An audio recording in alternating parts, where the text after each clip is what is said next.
Ó, notícia importante para você. O rei Arthur Lira, o primeiro e único, já não é mais o mesmo, já não tem mais o mesmo poder e deu uma amarelada daquelas grandes diante da decisão do Flávio Dino, que barrou a falta de transparência nas emendas parlamentares. Arthur Lira teve que amarelar, teve que baixar a bolinha, mudar os procedimentos, porque viu que não ia ganhar a parada, perdeu, vai ter que aceitar, vai ter que engolir o choro e seguir o barco tocando para tentar fazer o sucessor na presidência da Câmara, que é a prioridade dele agora nesse segundo semestre, junto com a eleição municipal, né? Todos os deputados estão super vinculados, próximos às eleições municipais. Quem não é candidato tem apoio a algum candidato, a alguma prefeitura desse Brasilzão.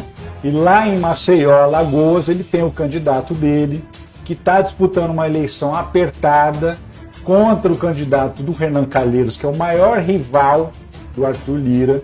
Então ele também está ligado nisso.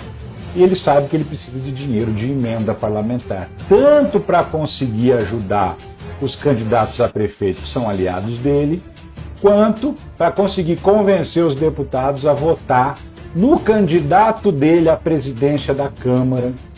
A eleição acontece em fevereiro do ano que vem, mas já está rolando a sucessão, já as negociações estão grandes. Esse mês ainda ele prometeu que vai anunciar quem é esse candidato, praticamente todo mundo já sabe quem é. Vou te falar nesse vídeo aqui, mas vou te explicar como que o Arthur Lira deu uma arregada federal esperta para o Flávio Dino e para todo mundo do Supremo Tribunal Federal.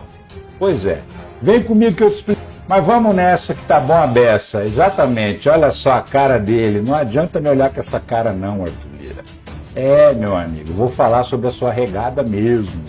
Deu uma regada pro Flávio Dino, pro STF, para todo mundo. E agora todo mundo vai entender que a regada foi essa.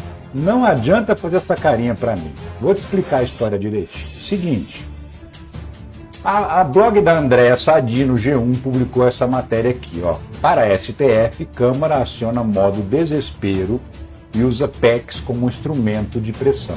Já falei até sobre isso num vídeo anterior aqui, né, que o Arthur Lira estava retaliando o Supremo Tribunal Federal para tentar se vingar do fato de que o Supremo barrou as emendas parlamentares que não têm a transparência nenhuma, né? Que era uma festa do caqui, todo mundo mandava emenda para os seus municípios, sem prestação de contas, sem maiores explicações, era uma farra. E essa farra foi encerrada pelo Supremo Tribunal Federal. Aí teve uma reunião, enfim, para discutir isso aí e a coisa foi andando. Dino suspende a execução de emendas impositivas até que o Congresso crie regras de transparência. Essa decisão foi o começo de tudo. Cai um processo na mão do Flávio Dino, né?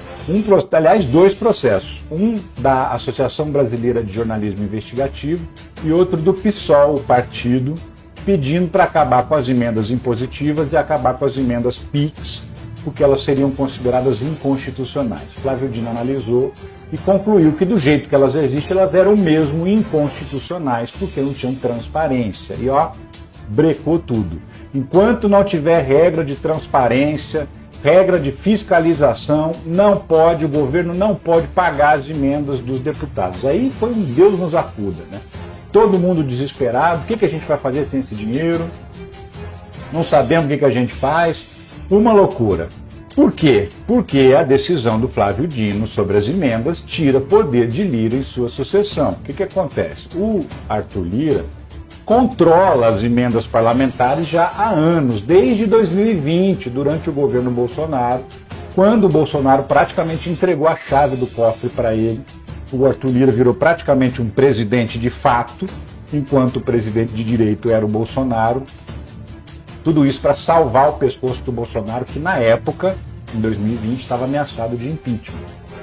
Então, ele entregou, as emendas cresceram, o parlamento abocanhou uma fatia muito maior do orçamento federal e, por conta disso, os deputados ficaram comendo na mão do Arthur Lira. Porque o Arthur Lira controla essas emendas Primeiro por meio do orçamento secreto 1, né? E depois essas emendas PIX, emendas impositivas individuais, viraram uma espécie de orçamento secreto 2. E aí ele destinava, ó, manda tantos milhões para o deputado fulano, que é meu amigo, manda tantos milhões para o outro deputado Beltrano, que é meu parceiro, e assim ele ia comprando os deputados, por isso que ele foi eleito presidente da Câmara, e depois foi reeleito com folga, com quase todo mundo votando nele para a presidência da Câmara, porque ele distribuía a verba, então ele tinha o comando dessa verba. E aí quando o Flávio Dino breca as emendas parlamentares, tira o doce da criança, tira da mão do Flávio Dino, do Arthur Lira, o controle do orçamento, que era aquilo que fazia com que os deputados ficassem que nem cachorrinho andando atrás dele. E aí ele ficou muito contrariado. Primeiro ele achou que ia dar o de valentão, né? E resolveu retaliar. Lira retalia a STF e destrava propostas que miram corte após decisão sobre emendas. O que ele fez? Tinha duas propostas de emendas constitucionais paradas lá na Câmara Federal. Uma que limita as decisões monocráticas, ou seja, aquelas decisões que são tomadas por um único ministro, e uma outra que permite que o Congresso Nacional anule a decisão da Justiça, do Supremo Tribunal Federal. Você não entendeu errado. Tem uma proposta lá dizendo que o Congresso Nacional pode anular uma decisão judicial. Uma proposta obviamente inconstitucional, mas enfim, eles estavam tocando a proposta para poder fazer uma provocação. Aí o Lira, o que ele fez? Assim que saiu a decisão do Flávio Dino, que barrou as emendas, destravou essas propostas e colocou para tramitar de novo, porque estava na gaveta.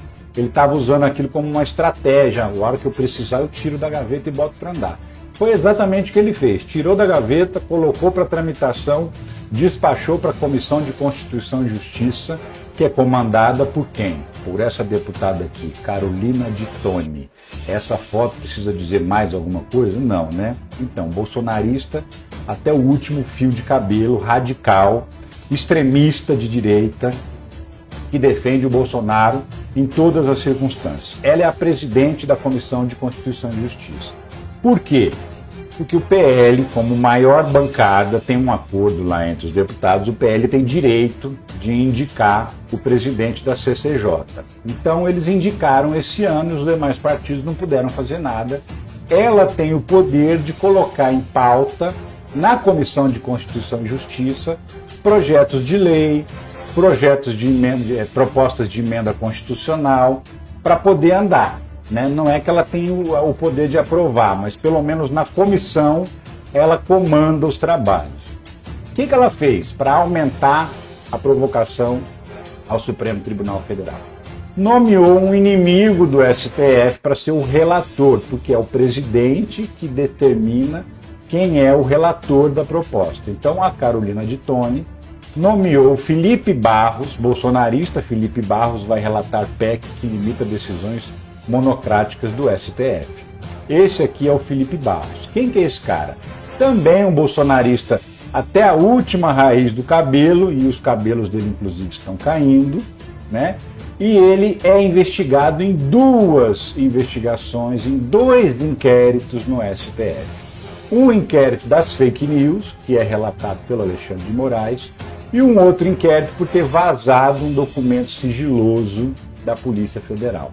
Então ele é suspeito de cometimento de crimes, está sendo investigado por isso, pelo STF, e a Carolina de Toni, presidente da CCJ, aliada do Bolsonaro, numa clara provocação ao STF, nomeou esse cara, que é também o líder da oposição no Congresso Nacional, para ser o relator da PEC que limita as decisões monocráticas, decisões individuais do STF.